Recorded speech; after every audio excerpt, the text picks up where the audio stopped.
Good evening. The first reading that you will hear today comes from the second chapter of Genesis. It opens with God's proclamation that it is not good for man to be alone. God says, I will make a suitable partner for him. And so God creates woman, who the man proclaims to be bone of his bones and flesh of his flesh. And the first reading ends with the statement that man and wife become one flesh. Then in our gospel, you will hear Jesus' response to the Pharisees when they ask him if it's lawful for a husband to divorce his wife. He repeats the words you'll hear in the first reading ends with and says, what God has joined together, no human being must separate.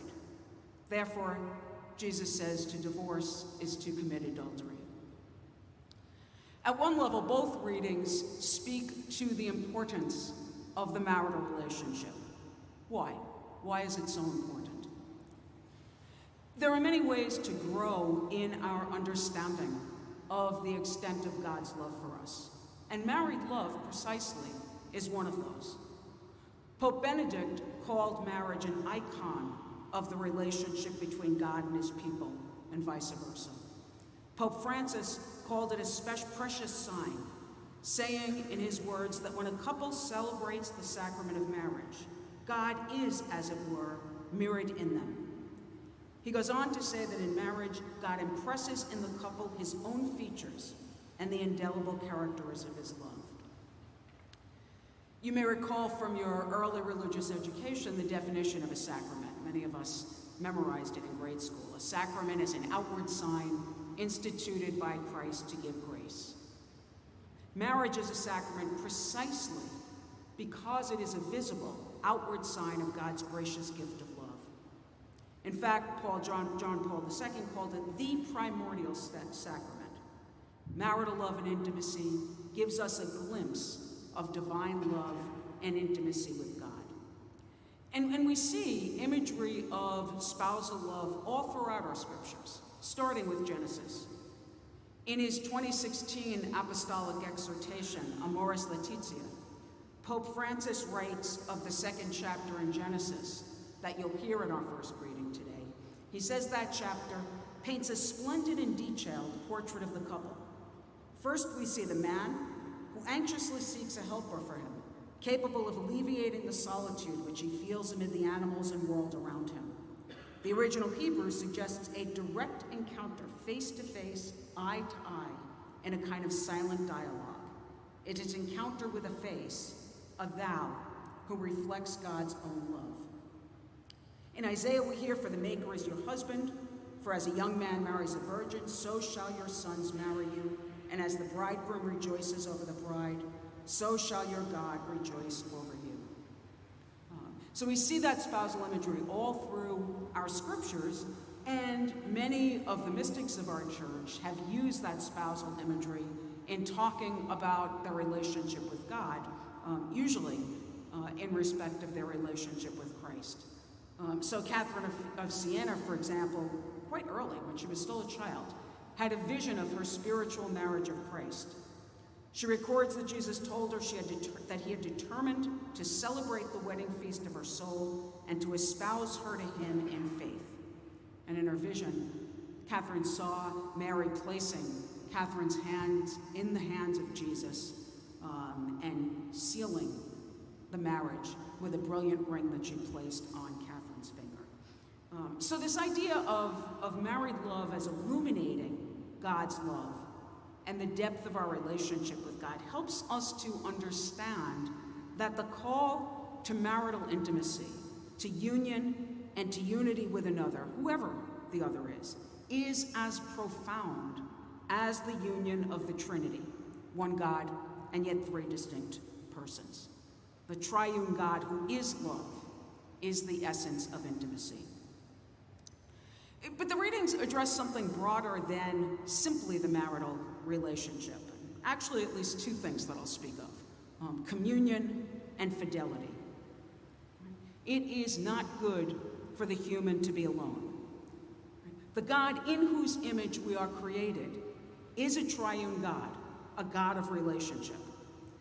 Catechism of our church speaks of human life as being fulfilled in communion with others and with God. Pope John Paul II expressed that from God, who is communion, derives the vocation of the whole of humanity to form one great family in which the different races and cultures meet and are mutually enriched. Right? The essence of who we are as humans is to exist in relationship with God and with each other. And I think it's easy for us to forget that it is not good for us to be alone, that we are meant to live in communion, that we are all interrelated. We tend, especially in this country, to see people as isolated, atomistic individuals. Indeed, one might say that in the United States, we have an ideology of extreme individualism. We live in a society where individualism and personal choice are our watchwords, a society that rewards the promotion of the self to the exclusion of others, that encourages individual pursuits versus communal goals. We have a concept of self and autonomy that views individuals in isolation with each other. And that radical individualism ignores the reality that we are created for communion, that our identity is forged in communion with God and with each other. And so a relational understanding of the self moves us to a different understanding of our relationship with others. When we understand our deep interrelationships, we see that when we allow others to suffer injustice, we ourselves are harmed. When I treat others as tools by which I or others simply can satisfy our wants, or we sit by and allow them to be treated, I am diminished. The marital relationship, certainly, as well as the relationship between parent and child, give us perhaps the clearest glimpse of a spiritual awareness of our interrelationship, but that interrelationship is broader than those particular ones. So first, communion. Second, fidelity. In emotionally healthy relationships grounded in love, we evolve into becoming more than we have ever imagined. And that is true of marital relationships, it's true of other family relationships, and it's true of our relationships with close friends. Speaking first of the marital relationship, Father von Bremen, in his book, Let All God's Glory Through, writes about a woman who was engaged in marriage encounter. And she once shared with her group this. She said, "When my husband looks at me, I am so much greater and richer than when I look at myself. I sense so much more potential in me." And her husband added, "When I experience my wife's loving gaze, I feel a sense of inner growth, which seems to be lacking if I just look at myself in a mirror." Having said that, relationships are not always healthy. There may be times, for example, where it is unhealthy to remain in a marital relationship. Separation might be necessary for one or the other of the spouse's physical, psychological, or emotional well-being. In Amoris Laetitia, which I mentioned earlier, Pope Francis gave the example of a situation where a spouse or children experience violence, suggesting that separation is inevitable, indeed morally necessary for their safety.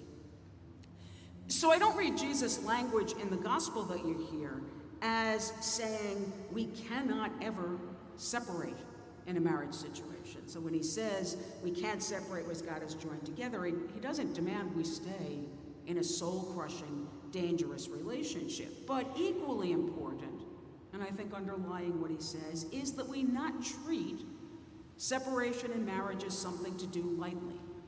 When we marry, we promise to stay with a spouse for better or for worse. And we all know that there are times when the spouses will experience a for worse. And what will happen in that situation? We know the answer our secular society would give, because it's a society that doesn't particularly value fidelity or commitment. There's a firm of divorce lawyers in Chicago. They once had a billboard that read, "Life is short, get a divorce." Divorce culture urges you to leave when things get tough. My parents were married for almost a half a century before my father died of pancreatic cancer 18 years ago. And I have enough recollection from my teen years into young adulthood to know that there was a period where they grew somewhat, actually more than a little bit apart. And I suspect there was at least some length of time where they didn't really like each other very much. It was no one's fault. They married very young, just out of high school, and as they matured in different ways, as people sometimes do. On top of that, they had 4 children within their first 5 years of marriage, and my father, who was a New York City police officer, worked 2 or 3 jobs to send his children to Catholic school. Think about the combined stress all of that puts on a marriage. And among other things, it meant there were no date nights. And I remember a total of 1 vacation they took alone during the entirety of my childhood and young adulthood. Recognizing that they'd grown apart, some couples, dare I say many, might have split up. But my parents didn't. The promises that they made to each other when they got married meant something to each of them. And so they persevered during the time they didn't feel as close to each other as at other times. And although I never asked the question outright, I suspect they never even discussed, let alone seriously considered, splitting up. And in the subsequent years of their marriage, they grew back together, recovering the closeness they had. And at the time my father died, their love and marriage relationship was as strong as ever. Right? That's perseverance. That's the commitment to remember love, to remember promises, even when it's hard. And that fidelity and perseverance, again, while we see it so clearly in a marriage relationship, is not just about marital relationships. Fidelity in marriage is a manifestation, first, of God's fidelity to us, that God loves us even when we're at our worst and will never leave us, whether we pay attention to God or not, right? Whether we do all the things we've promised or not. So fidelity is a characteristic of God's relationship to us, but marriage, the fidelity in marriage is also a manifestation of fidelity to God, a fidelity that extends to all aspects of our life. Right? Fidelity to God requires fidelity in all of our relationships, perhaps especially, but surely not only, the marital one. I think it's fair to say that fidelity is a way of being. It's hard to say, well, I'll have fidelity here, but not over there. Either it's a value or it isn't. Fidelity is a commitment God longs for us to make to Him. To say, I'm here, God, and you matter in the face of everything good or bad. And a commitment that God longs for us to make to each other.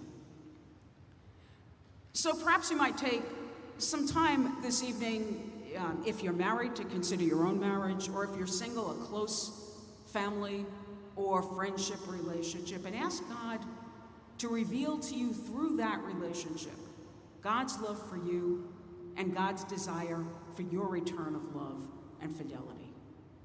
And let us take time to pray this weekend, not only for married couples, but for all in committed relationships of love, whatever those relationships look like, that they may persevere through the difficult times, and that they may see in their love a mirror of the love God has for us.